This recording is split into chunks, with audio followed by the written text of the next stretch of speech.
He killed couples on their first dates. He called the police himself to report his own murders. He sent coded messages to newspapers, threatening to kill again if they weren't printed on the front page. He wore a hood with a crosshair symbol stitched onto the chest. He told police he was collecting victims as slaves for the afterlife. He was seen. He was described.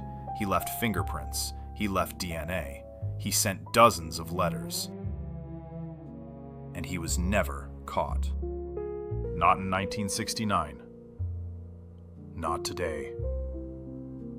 This is the Zodiac Killer, America's most infamous unsolved serial killer.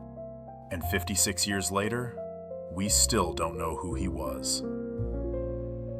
December 20th, 1968. A quiet road on the outskirts of Vallejo, California, Lake Herman Road. Two teenagers on their very first date. David Faraday, 17 years old. Betty Lou Jensen, 16. They parked near a gate at the end of the road, the kind of quiet spot teenagers have always found. Someone found them first. David was shot in the head at close range. Betty Lou ran. She made it 30 feet. Then 5 bullets entered her back. She was 16 years old, on her first date. Police arrived to find two teenagers dead on a dark road. No motive, no suspect, no explanation. But investigators were about to discover this was only the beginning. 6 months later, July 4th, 1969, a young couple, Darlene Farron and Mike Mageau, were sitting in a parked car at Blue Rock Springs Park. A car pulled up beside them. A man got out. He walked toward them, shining a flashlight directly into their eyes. He shot them both. Then he walked back to his car. Then he turned around, walked back, and shot them again. Darlene Farron died. Mike Mageau survived and would spend the rest of his life trying to describe a face he saw for only seconds. Shortly after, the Vallejo police received a call. A calm, male voice said, "I want to report a double murder. You will find the kids in a brown car. They were shot with a 9mm Luger. I also killed those kids last year." Then he hung up. 3 weeks later, 3 San Francisco Bay Area newspapers received letters.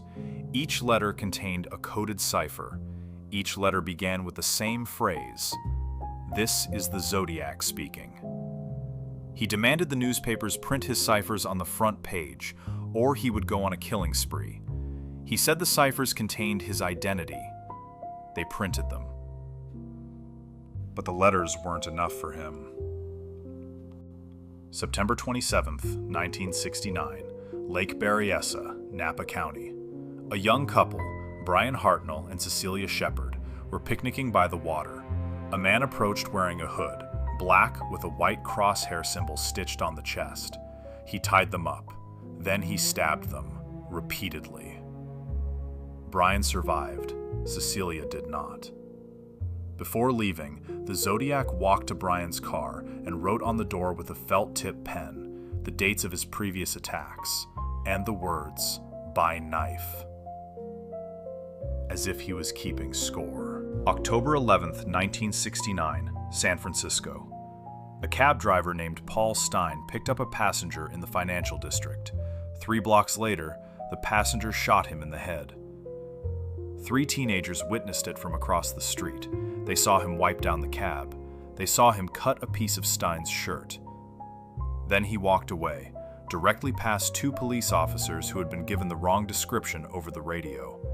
He walked right past them and disappeared into the Presidio. Days later, a letter arrived at the San Francisco Chronicle. Inside, a piece of Paul Stein's blood-soaked shirt. Proof. The Zodiac sent 37 letters in total. Many contained ciphers, complex coded messages he claimed contained his identity.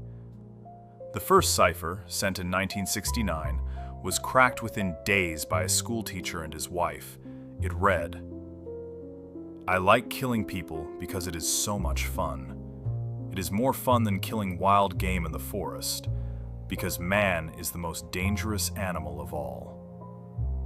He signed it, not with his name, but with his symbol, a circle with a crosshair through it. A second cipher, 340 characters long, sent in November 1969, baffled cryptologists for 51 years. Until December 2020, when a team of amateur codebreakers finally cracked it.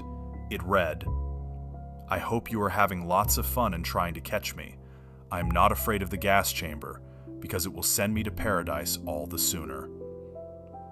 Two ciphers remain unsolved to this day. One, just 13 characters long, may contain his name. Nobody knows. But the ciphers were only half the story. Because while the world was focused on the codes, investigators were quietly building a case against one man, a man whose name, even today, divides true crime researchers down the middle. Over 50 years, over 2,500 men have been investigated as the Zodiac. Only one has ever been publicly named by police.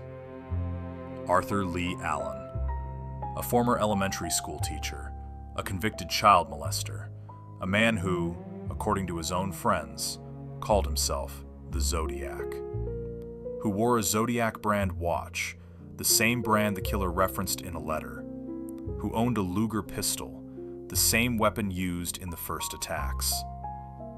Police investigated Allen for decades.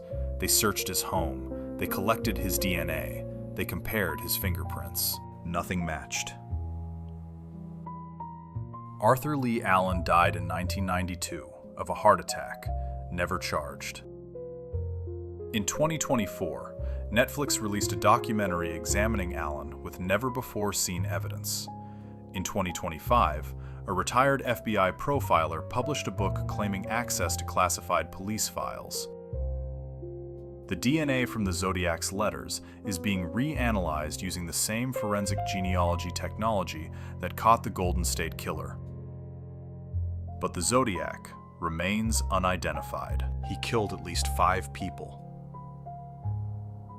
He claimed 37.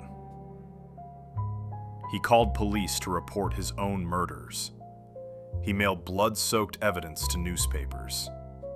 He walked past officers on a dark San Francisco street and disappeared. He sent letters until 1974. Then, silence. Did he die? Did he stop? Did he simply decide the game was over? 56 years of investigation, 2,500 suspects, DNA, fingerprints, eyewitnesses, and the Zodiac Killer has never been identified. Somewhere, a man lived his entire life knowing what he had done.